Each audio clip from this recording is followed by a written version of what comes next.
अथ षष्ठोध्यायः। ब्रह्मा जी कहते हैं, उन्हीं विराट पुरुष के मुख से वाणी और उसके अधिष्ठात्र देवता अग्नि उत्पन्न हुए हैं। सातों छंद उनकी सात धातुओं से निकले हैं। मनुष्यों, पितरों और देवताओं के भोजन करने योग्य अमृतमय अन्न, सब प्रकार के रस, रसनेन्द्रिय और उसके अधिष्ठात्र देवता वरुण विराट पुरुष की जिह्वा से उत्पन्न हुए हैं। उनके नासा छिद्रों से प्राण, अपान, व्यान, उदान और समान, ये पांचों प्राण और वायु तथा घ्राणेन्द्रिय से अश्विनी कुमार, समस्त औषधियाँ एवं साधारण तथा विशेष गंध उत्पन्न हुए हैं। उनकी नेत्रेंद्रिय रूप और तेज की तथा नेत्र गोलक स्वर्ग और सूर्य की जन्मभूमि है। समस्त दिशाएं और पवित्र करने वाले तीर्थ कानों से तथा आकाश और शब्द श्रोत्रेंद्रिय से निकले हैं। उनका शरीर संसार की सभी वस्तुओं के सार भाग तथा सौंदर्य का खजाना है। सारे यज्ञ, स्पर्श और वायु उनकी त्वचा से निकले हैं। उनके रोम सभी उद्भिज पदार्थों के जन्मस्थान हैं तथा केवल उन्हीं के जिनसे यज्ञ संपन्न होते हैं।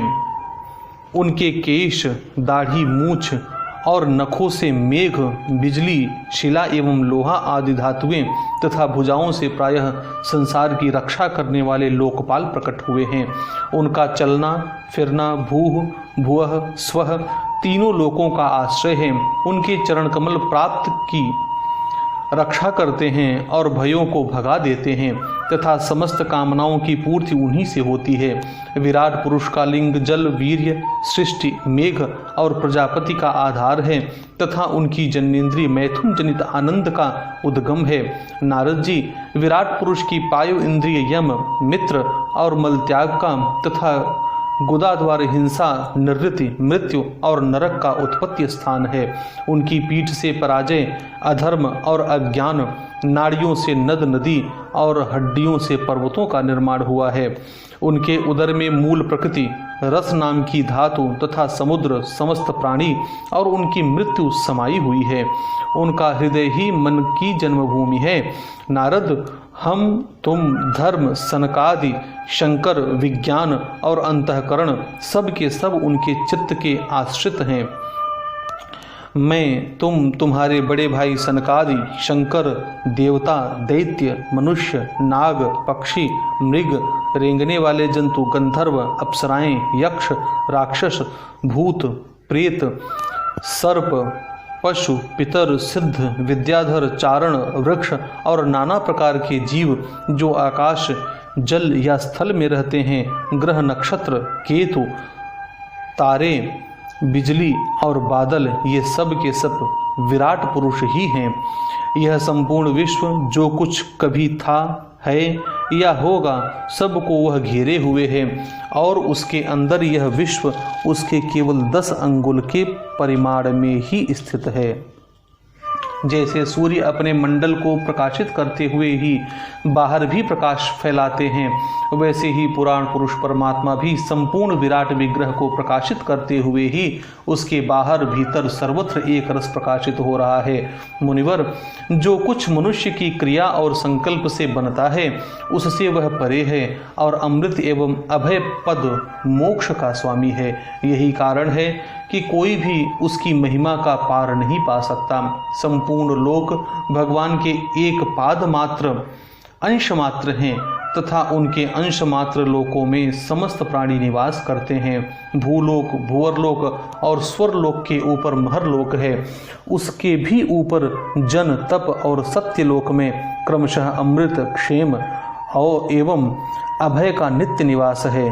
जन, तप और सत्य इन तीनों लोकों में ब्रह्मचारी, वानप्रस्थ एवं सन्यासी निवास करते हैं। दीर्घकालीन ब्रह्मचर्य से रहित गृहस्थ भूलोक, भुवरलोक और स्वर्गलोक के भीतर ही निवास करते हैं। शास्त्रों में 2 मार्ग बतलाए गए हैं, एक अविद्या रूप कर्म मार्ग जो सकाम पुरुषों के लिए है और दूसरा उपासना रूप विद्या का मार्ग जो निष्काम उपासकों के लिए है। मनुष्य दोनों में से किसी एक का आश्रय लेकर भोग प्राप्त कराने वाले दक्षिणा मार्ग से अथवा मोक्ष प्राप्त कराने वाले उत्तर मार्ग से यात्रा करता है, किंतु पुरुषोत्तम भगवान दोनों के आधारभूत हैं। जैसे सूर्य अपनी किरणों से सबको प्रकाशित करते हुए भी सबसे अलग है, वैसे ही जिन परमात्मा से इस अंड की और पंचभूत एकादश इंद्रिय एवं गुणमय विराट की उत्पत्ति हुई है, वे प्रभुभू इन समस्त वस्तुओं के अंतर और उनके रूप में रहते हुए भी उनसे सर्वथा अतीत हैं। जिस समय इस विराट पुरुष के नाभि कमल से मेरा जन्म हुआ, उस समय इस पुरुष के अंगों के अतिरिक्त मुझे और कोई भी यज्ञ की सामग्री नहीं मिली।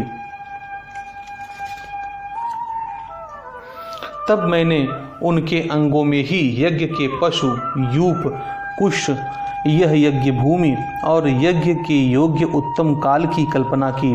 ऋषि श्रेष्ठ, यज्ञ के लिए आवश्यक पात्र आदि वस्तुएं, जौ, चावल आदि औषधियां, घृत आदि स्नेह पदार्थ, 6 रस, लोहा, मिट्टी, जल, ऋक्, यजुः, साम, चातुर्होत्र, यज्ञों के नाम, मंत्र, दक्षिणा, व्रत, देवताओं के नाम, पद्धति, ग्रंथ, संकल्प, तंत्र, गति, मति, श्रद्धा, प्रायश्चित और समर्पण, यह समस्त यज्ञ सामग्री मैंने विराट पुरुष के अंगों से ही इकट्ठी की।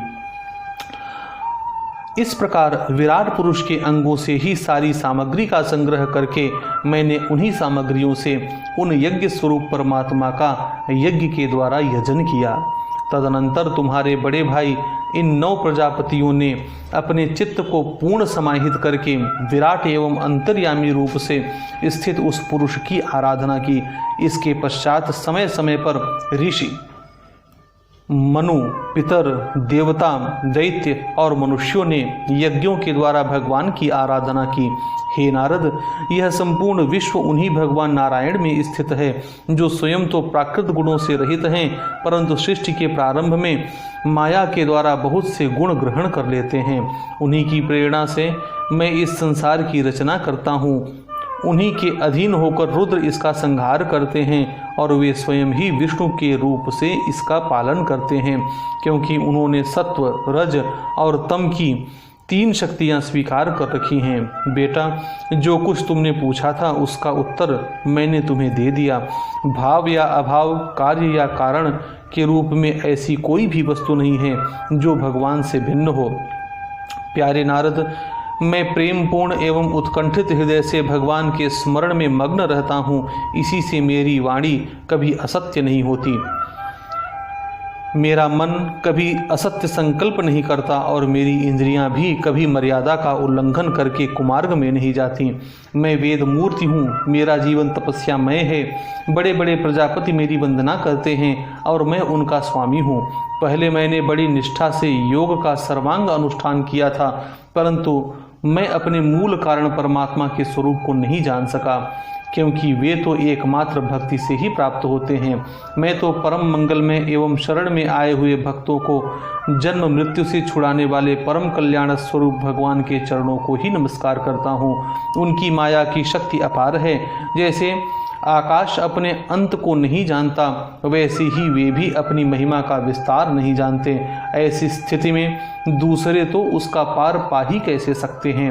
मैं, मेरे पुत्र, तुम लोग और शंकर जी भी उनके सत्य स्वरूप को नहीं जानते, तब दूसरे देवता तो उन्हें जान ही कैसे सकते हैं। हम सब इस प्रकार मोहित हो रहे हैं कि उनकी माया के द्वारा रचे हुए जगत को भी ठीक ठीक नहीं समझ सकते। अपनी अपनी बुद्धि के अनुसार ही अटकल लगाते हैं।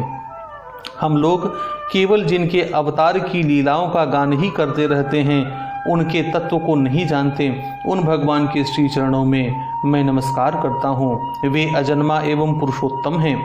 प्रत्येक कल्प में वे स्वयं अपने आप में अपने आप की ही सृष्टि करते रहते हैं, रक्षा करते हैं और संहार कर लेते हैं।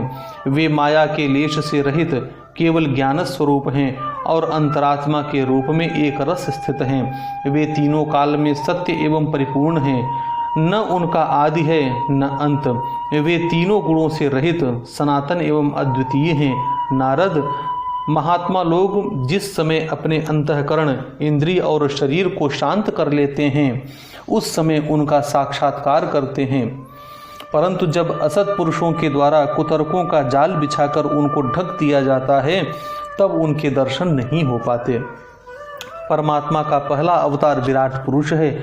उसके सिवा काल, स्वभाव, कार्य, कारण, मन, पंचभूत, अहंकार, तीनों गुण, इंद्रियां, ब्रह्मांड, शरीर, उसका अभिमानी स्थावर और जंगम जीव सब के सब उन अनंत भगवान के ही रूप हैं। मैं, शंकर, विष्णु, दक्ष आदि ये प्रजापति, तुम और तुम्हारे जैसे अन्य भक्तजन स्वर्गलोक के रक्षक, पक्षियों के राजा, मनुष्य लोक के राजा, नीचे के लोकों के राजा, गंधर्व, विद्याधर और चारणों के अधिनायक, यक्ष, राक्षस, सांप और नागों के स्वामी, महर्षि, पितृपति, दैत्येंद्र, सिद्धेश्वर, दानवराज और भी भूत प्रेत, भूत कूष्मांड, जल जंतु, मृग और पक्षियों के स्वामी एवं संसार में और भी जितने वस्तुएं ऐश्वर्य, तेज, इंद्रिय बल, मनोबल, शरीर बल तथा क्षमा से युक्त हैं अथवा जो भी विशेष सौंदर्य, लज्जा, वैभव तथा विभूति से युक्त हैं एवं जितनी भी वस्तुएं अद्भुत वर्ण वाली, स्वरूपवान या अरूप हैं, वे सब के सब परम तत्वमय भगवत तत्व स्वरूप ही हैं। नारद, इनके सिवा परम पुरुष परमात्मा के परम पवित्र एवं प्रधान प्रधान लीलावतार भी शास्त्रों में वर्णित हैं। उनका मैं क्रमशः वर्णन करता हूँ। उनके चरित्र सुनने में बड़े मधुर एवं श्रवणेन्द्रिय के दोषों को दूर करने वाले हैं। तुम सावधान होकर उनका रस लो। जय जय श्रीमद्भागवते महापुराणे पारमहंस्यां संहितायां द्वितीय स्कंधे षष्ठोऽध्यायः।